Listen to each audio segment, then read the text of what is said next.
नमस्कार दोस्तों। जय हिंद, जय श्री राम। आज एक बहुत ही इम्पोर्टेंट महत्वपूर्ण मुद्दे पे हम बात करने आए हैं। महत्वपूर्ण मुद्दा है कन्वर्जन। कन्वर्जन के बहुत सारे ऐसे कारण हैं जो भारत के अंदर, हमारे देश के अंदर कन्वर्जन का एक मूल रूप स्वरूप ले रहे हैं। लेकिन क्या कन्वर्जन संवैधानिक तरीके से भी पॉसिबल है? क्या संविधान में कुछ ऐसे मेंशन है जिससे कन्वर्जन एक हद तक हो रहा है? जी हाँ, बात कर रहे हैं हम माइनॉरिटी का, सेक्शन 29 एंड 30, जिसमें माइनॉरिटी का जिक्र सिर्फ और सिर्फ अगर हमारे कॉन्स्टिट्यूशन के अंदर तो सेक्शन 29 और 30 के अंदर, जिसमें 29 में कहा गया कि वो माइनॉरिटी अपने परंपराओं का निर्वाह कर सकता है। 30 में कहा गया कि वो अपने पारंपरिक स्कूल्स खोल सकते हैं, विद्यालय खोल सकते हैं, चला सकते हैं। अभी फिलहाल हाल ही में मदरसे एक्ट को, जो कि यहाँ पे high court, Uttar Pradesh high court ने उसको, प्रयागराज हाई कोर्ट ने अ, हटा दिया था, एक तरफ से रिस्ट्रिक्ट कर दिया था, लेकिन उसको फिर से सुप्रीम कोर्ट ने रिस्टोर कर दिया, एक कह करके कि 30 आर्टिकल माइनॉरिटी के लिए स्कूल ओपन करने का अनुमति देता है। अब बात करेंगे कि जब भी बात आती है, इतने सारे कमीशंस बन गए, माइनॉरिटी डिपार्टमेंट, माइनॉरिटी मिनिस्ट्री, बहुत सारे माइनॉरिटी के लिए फैसिलिटी सुविधाएं हमारे देश के अंदर अवेलेबल हैं, सरकारें दे रही हैं, लेकिन अभी तक माइनॉरिटी को किसी ने डिफाइन नहीं किया। अब ये डिफाइन, यानी माइनॉरिटी का डिफाइन का मतलब होता है कि माइनॉरिटी है कौन, कितने परसेंटेज जनसंख्या वाले को माइनॉरिटी के अंदर रखा जाएगा। क्या 30 करोड़, 25 करोड़, 50 करोड़, 1 करोड़, कितने परसेंट भारत के? इसको राज्य वाइज सेंसस करा करके, अब एक काम कर कौन सकता है? ये हम और आप तो नहीं कर सकते। हम और आपके ग्रुपिंग एफर्ट्स के वजह से हो सकता है काम हो जाए। हम अपने विधायक और सांसद से मिले, क्योंकि बिना उनसे मिले काम होने वाला नहीं है। वही जो भी है एक ढांचा तैयार करते हैं। बात करते हैं कन्वर्जन का, तो भारत के अंदर अगर हम देखिए, सबसे मेन चीज है, क्योंकि हम लोग कुछ नहीं कर सकते, इसका मेन उदाहरण हम लेते हैं। हिंदू संगठनों की बात करें तो लगभग 4 से 5 हजार हिंदू संगठनें काम कर रही हैं देश के अंदर।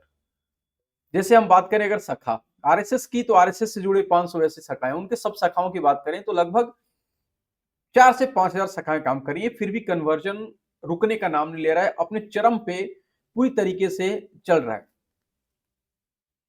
क्योंकि अगर संस्थाएं रोक सकती कन्वर्जन तो ये रुक जाता, लेकिन अभी तक ऐसा कुछ नहीं हुआ है, रुकने का नाम नहीं ले रहा है। अगर हम बात करें यहीं पे दुबई की, सऊदीया की, तो वहां पे कन्वर्जन, वहां पे लगभग, और दुबई की बात करें तो लगभग 15% वहां पे हिंदू है, लेकिन वहां पे कन्वर्जन नहीं हो रहा है। उसका कारण क्या है? वहां पे जमीन जिहाद नहीं हो रहा है। उसका कारण क्या है? वहां लव जिहाद नहीं हो रहा है। उसका कारण क्या है? वहां की कानून व्यवस्था। और भारत के अंदर कानून व्यवस्था कौन बनाएगा? हमारे सांसद और विधायक ही बनाने वाले हैं। बिना उनके काम नहीं होने वाला। एक महत्वपूर्ण भूमिका निभाएगा हमारे देश की कानून व्यवस्था। अगर वो नहीं होगा तो हमारे देश के अंदर कितनी भी संगठनें काम करती रहेंगी, ये पूरे दिन काम होता रहेगा। अब आज बात करेंगे किस तरीके से माइनॉरिटी, जो माइनॉरिटी के लिए बेनिफिट्स और फैसिलिटीज प्रोवाइड किए है, वो किस तरीके से कन्वर्जन का एक मूल स्वरूप लेते जा रहा है। हम आज बात करेंगे कुछ योजनाएं जो कि एक अल्पसंख्यक समुदाय के लिए बनाई गई हैं। अल्पसंख्यक यानी कि लगभग 25 मुस्लिम भी अल्पसंख्यक में ही भारत के अंदर आते हैं, जो कि बाकी जगहों पे देखा जाए तो हिंदुओं से कई गुना ज्यादा है। उनकी फैसिलिटीज की बात करें तो छात्रवृत्ति की फैसिलिटीज उनकी आती है, मुफ्त कोचिंग की व्यवस्था है उनके लिए, सीखो कमाओ की व्यवस्था है, बहुत सारी ऐसी फैसिलिटीज हैं जो अवेलेबल होती है। अब कन्वर्जन कहाँ पे मूल स्वरूप काम करता है? हमारे लिए और आपके लिए 1,000, 2,000, 5,000 बहुत बहुत बड़ी भूमिका नहीं निभाती है, लेकिन उन गरीबों के लिए 4,000, 1,000 रुपए, 500, 1,000 रुपए भी बहुत महत्वपूर्ण भूमिका निभाती है। अगर उनको 500, अगर मान लीजिए 3 ऐसी कम्युनिटी है जो झोपड़पट्टी के अंदर रहती है, वहां पे 2 कम्युनिटी, एक अकबर और एंथनी है, एक मुस्लिम कम्युनिटी है और क्रिश्चियन कम्युनिटी है, और एक सेम वहीं पे सेम वहीं पे झोपड़ी के अंदर एक हिंदू कम्युनिटी रहती है। अगर मुस्लिम को सब्सिडीज मिल रही है 1,000 रुपए की,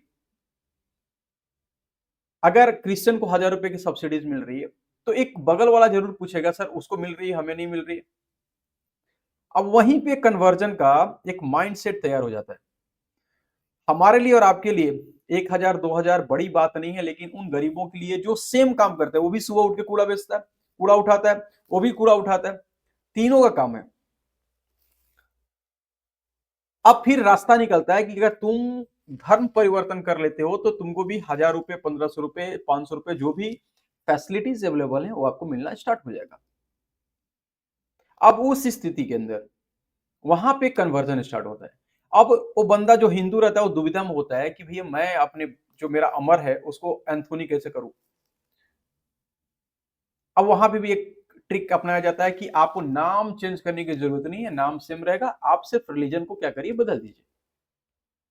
अब ये बात हम और आप समझ सकते हैं, इतनी माइनॉरिटी के साथ इतनी बारीकी के साथ कन्वर्जन हो रहा है और हम लोग ये सोच रहे हैं कि कन्वर्जन का कोई और कन्वर्जन का मेन मूल्य जो है ना यहां से स्टार्ट होता है।